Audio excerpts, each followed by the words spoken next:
Hey, it's 30 degrees here in Pennsylvania. It's mid-February. Sturgis and the Crazy Horse theme bike.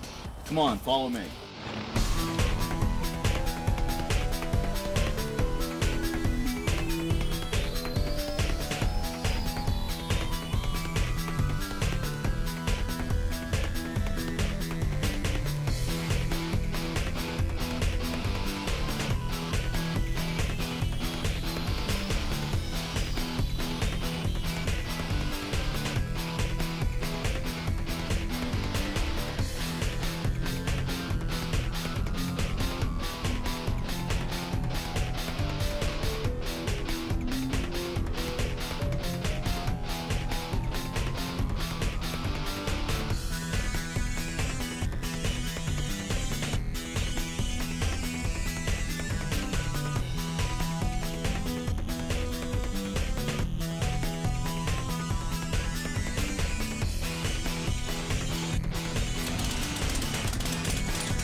I'd like to think if Crazy Horse was still around, that first of all it would bring honor to him, but next of all it'd be the type of bike he'd want to jump on and ride.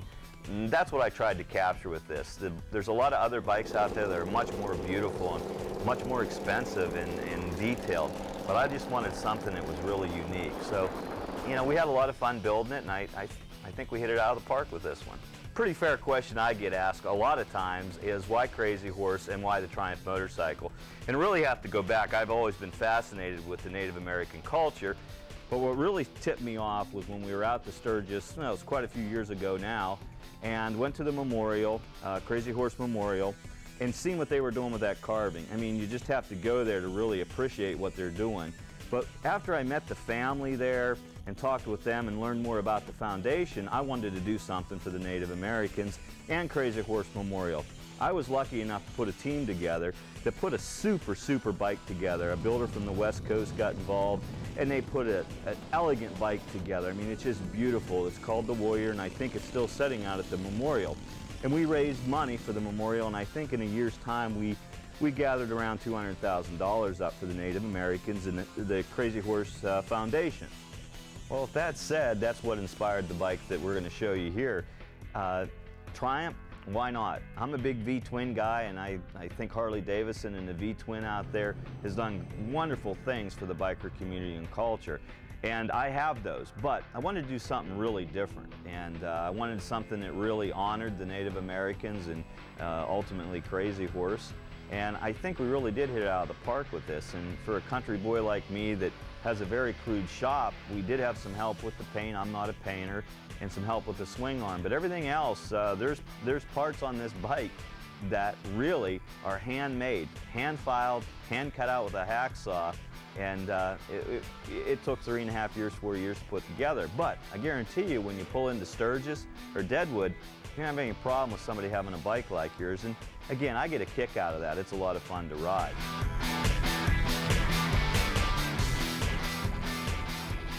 This custom-built motorcycle combines Native America and the builder's family's deep passion for God's great outdoors, ultimately honoring both Native Americans and the builder's family's roots. This bike is not just for show, but it is a daily driver, as you can see by the speedometer. The main theme on the bike is Crazy Horse. He was a great leader among the Lakota Sioux in the mid-1800s. To most, he is best known for his efforts in leading victorious assaults on George Armstrong Custer at the Battle of the Little Bighorn. However, there is much more to this Lakota leader than most know. Crazy Horse defended his people and their way of life in the only manner he knew, just as we do today. The other theme you see on this bike is the builder's father's deep history as a gunsmith and the family's passion for the outdoors. This unique bike successfully combines two family histories that are uniquely different, but in many ways are uniquely similar. The bike is built on a 2002 Triumph Bonneville America frame with an 800cc motor. Overall, the bike has been lowered 4 inches, stretched 15 inches, raked 33 degrees. The artwork was painted by the builder's good friend Al Keniston. The artwork on top of the gas tank is teepees with a cross overhead, simply showing God is over all things. The left side of the gas tank reads in Lakota, "His horse is crazy." We know it is Crazy Horse. The right side of the gas tank reads in Lakota, "Thunder Dreamer," which on a visit quest, Crazy Horse had a vivid dream of a rider in a storm on horseback. You can read more on this in The Journey of Crazy Horse and The Life and Death of Crazy Horse. The turkey feathers on the gas tank and in other areas of the bike are from some of the builder's successful hunts. You will also notice many other family hunting articles throughout the bike. The seat is covered in buckskin. The 1864 silver coins on the motor's head, along with other coins, are from the builder's dad and brother, whom are now with God. The shift linkage is an arrow that the builder used on a successful deer hunt, as are the turkey feathers on the arrow. The broadhead on the arrow was found at the family's camp in the late 1960s in Pennsylvania. All antlers, arrows, leather, etc. are family belongings. Other than just a few parts that could not be built or machined, all were made in the small old-school gun shop that the builder's father used for many years. Few things were bought for this build, either mechanical or for detailing. On the taillight, you will see a stone. This stone is off the face of Crazy Horse Memorial in South Dakota. The builder, after helping with a fundraiser at the memorial, picked this off the side of Crazy Horse's face. Stone now serves 2 purposes. 1, to educate all people about the memorial, and 2, it serves as a reminder to the builder not to forget his dreams.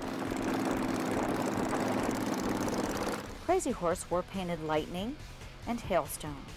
You will see painted zigzag lightning and hailstones on the top of the gas tank. The turtle shells serve as bike saddlebags. Leather straps are from the family's gun slings and are seen throughout the bike. The muzzleloader rifle is a rifle that the builder's father owned and was in his shop along with other gun-related parts when the builder's father passed on. Inside the stock of the muzzleloader, you will find a stone from a special trip to the Badlands.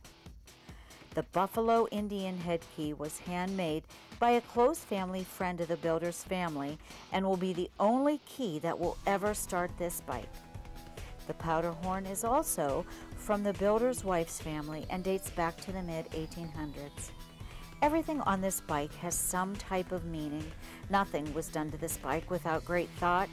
In honoring the spirit of this bike and what it means and what it represents, we have chosen not to tell you everything about this bike. We will leave that to your imagination. However, on some cool summer evening, don't be surprised if you hear the distant sound of drums and the strong presence of a passing thunderstorm.